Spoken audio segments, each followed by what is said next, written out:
Assalamualaikum warahmatullahi wabarakatuh. Perkenalkan, nama saya Diaskar Panggulun dari kelas 105 nomor absen 11. Baik, di sini saya akan memaparkan materi mengenai karakteristik fisik air laut dan wilayah laut. Yang pertama ada pengertian. Air laut adalah cairan yang menutupi sekitar 71% permukaan bumi. Air laut memiliki sifat fisik dan kimia yang berbeda dengan air tawar.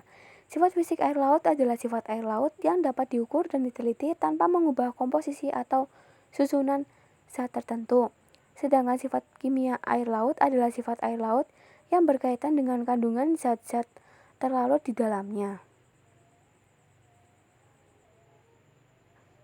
Nah, berikut ini adalah beberapa sifat air laut yang perlu diketahui. Yang pertama ada salinitas. Salinitas atau kadar garam adalah rata-rata kadar garam dalam gram yang terdapat dalam setiap 1000 gram atau 1 kilo air laut. Umumnya sebesar 3% dari berat seluruhnya.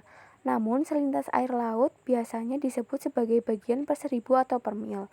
Rata-rata salinitas air laut di daerah Khatulistiwa adalah 33 0/00. Besar kecilnya kadar garam air laut dipengaruhi oleh beberapa faktor, antara lain penguapan, curah hujan, pemasukan air sungai, pembekuan, dan pencairan es. Salinitas mempengaruhi sifat-sifat lain dari air laut seperti kerapatan, titik beku, tekanan uap, dan konduktivitas listrik.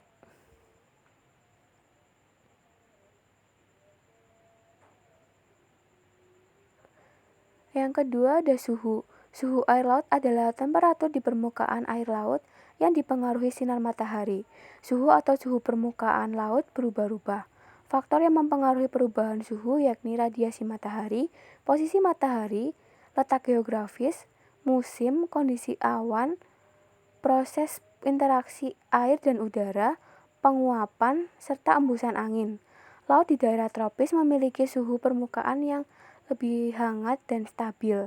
Ini karena sinar matahari lebih kuat di daerah tropis. Semakin ke dalam, suhu air laut semakin berkurang dan semakin dingin. Hal ini karena sinar matahari makin lama makin sedikit.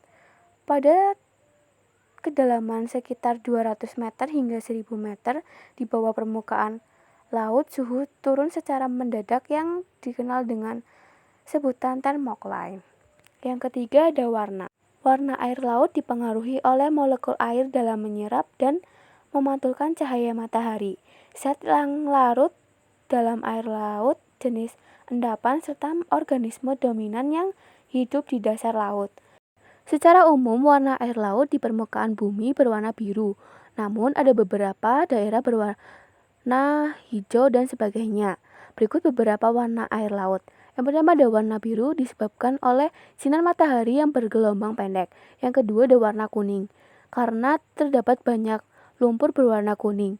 Endapan tersebut merupakan hasil metabolisme dari berbagai material daratan yang menghasilkan tanah berwarna coklat kekuningan. Contohnya ada di Laut Kuning di perairan Cina.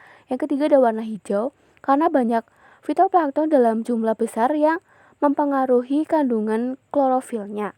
Yang keempat ada kerapatan. Kerapatan air laut adalah massa air laut per satuan volume. Kerapatan air laut dipengaruhi oleh salinitas dan suhu.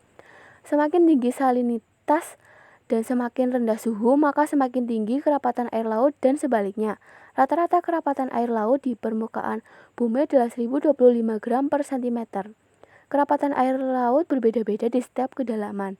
Pada kedalaman antara 200 meter hingga 1000 meter di bawah permukaan laut, kerapatan meningkat secara mendadak yang dikenal dengan sebutan pycnoline. Kerapatan mempengaruhi sifat-sifat lain dari air laut seperti tekanan hidrostatik, arus laut, dan stabilitas vertikal. Yang terakhir ada tekanan. Tekanan air laut adalah gaya yang diberikan oleh berat kolom air laut di atas suatu titik di dalam air laut. Tekanan air laut dipengaruhi oleh kerapatan dan kedalaman. Semakin tinggi kerapatan dan semakin dalam kedalaman, maka semakin tinggi tekanan air laut dan sebaliknya. Rata-rata tekanan air laut di permukaan bumi adalah 1 atmosfer atau setara dengan 101.325 Pascal. Tekanan air laut meningkat sekitar 1 atmosfer untuk setiap 10 meter. penambahan kedalaman.